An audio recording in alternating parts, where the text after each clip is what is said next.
எசேக்கியேல் அதிகாரம் 37. உலர்ந்த எலும்புகளின் பள்ளத்தாக்கு. ஆண்டவரின் ஆற்றல் என் மீது இறங்கியது. அவர் என்னை தம் ஆவியால் தூக்கிக் கொண்டு போய் பள்ளத்தாக்கின் நடுவில் நிறுத்தினார். அங்கே எலும்புகள் மிகுதியாக கிடந்தன. அவர் அவற்றை சுற்றி என்னை நடத்தி சென்றார். அங்கே பள்ளத்தாக்கின் அடியில் மிக பல எலும்புகள் கிடந்தன. அவை மிகவும் உலர்ந்தவையாயிருந்தன. அவர் என்னிடம், மானிடா, இந்த எலும்புகள் உயிர் பெற முடியுமா என்று கேட்டார்.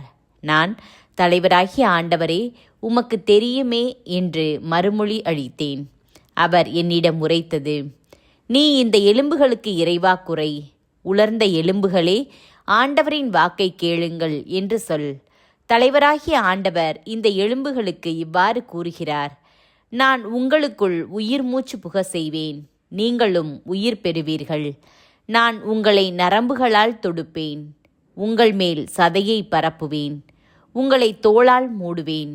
பின் உங்களுக்குள் உயிர் மூச்சு புக செய்வேன், நீங்களும் உயிர் பெறுவீர்கள். அப்போது நானே ஆண்டவர் என அறிந்து கொள்வீர்கள். எனவே எனக்கு கட்டளையிட்டபடி இறைவாக்குரைத்தேன். நான் இறைவாக்குரைக்கையில் உராயும் ஓசை கேட்டது. ஒவ்வொரு எலும்பும் தனக்குரிய எலும்புகளுடன் சேர்ந்து கொண்டது. நான் பார்க்கையிலேயே அவற்றில் நரம்புகள் ஏற்பட்டு சதை தோன்றி தோல் அவற்றின் மேல் மூடியது. ஆனால் அவற்றில் உயிர் இன்னும் வரவில்லை. பின்னர் அவர் என்னிடம், உயிர் மூச்சுக்கு இறைவாக்குரை. மானிடா, இறைவாக்குரைத்து உயிர் மூச்சிடம் சொல். தலைவராகிய ஆண்டவர் கூறுவது இதுவே, 4 காற்றுகளில் இருந்தும் உயிர் மூச்சே, வா, நீ வந்து கொலையுண்ட இவர்களுக்குள் புகு. அப்பொழுது இவர்கள் உயிர் பெறுவர். எனவே அவர் எனக்கு கட்டளையிட்டவாறு இறைவாக்குரைத்தேன். உடனே அவர்களுக்குள் உயிர் மூச்சு புகுந்தது. அவர்கள் உயிர் பெற்று காலூன்றி மாபெரும் படை திரள் போல் நின்றனர். அவர் மேலும் என்னிடம் கூறியது, மானிடா, இந்த எலும்புகள் இஸ்ரேல் வீட்டார் அனைவரையும் குறிக்கும். அவர்களோ, எங்கள் எலும்புகள் உலர்ந்து போயின, எங்கள் நம்பிக்கை அற்று போய்விட்டது, நாங்கள் துண்டிக்கப்பட்டு விட்டோம் என சொல்கிறார்கள். எனவே இறைவாக்குரைத்து அவர்களிடம் சொல். தலைவராகிய ஆண்டவர் கூறுவது இதுவே, என் மக்களே, இதோ நான் உங்கள் கல்லறைகளை திறக்கப் போகிறேன். உங்களை உங்கள் கல்லறைகளினின்று மேலே கொண்டு வருவேன். உங்களுக்கு இஸ்ரேல் நாட்டை திரும்ப கொடுப்பேன். அப்போது என் மக்களே, நான் உங்கள் கல்லறைகளை திறந்து உங்களை அவற்றிலிருந்து வெளிக்கொணர்கையில் நானே ஆண்டவர் என்பதை அறிந்து கொள்வீர்கள்.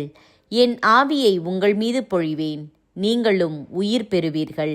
நானும் உங்களை உங்கள் சொந்த நாட்டில் குடியமர்த்துவேன். ஆண்டவராகிய நான் உரைத்தேன், நானே இதை செய்தேன் என அப்போது அறிந்து கொள்வீர்கள் என்கிறார் தலைவராகிய ஆண்டவர். யூதாவும் இஸ்ரேலும் ஒரே அரசாதல். ஆண்டவரின் வாக்கு எனக்கு அருளப்பட்டது. மானிடா, நீ ஒரு கோலை எடுத்துக்கொள். அதில் யூதாவுக்கும் அவனோடு சேர்ந்திருக்கும் இஸ்ரேல் மக்களுக்கும் உரியது என்று எழுது.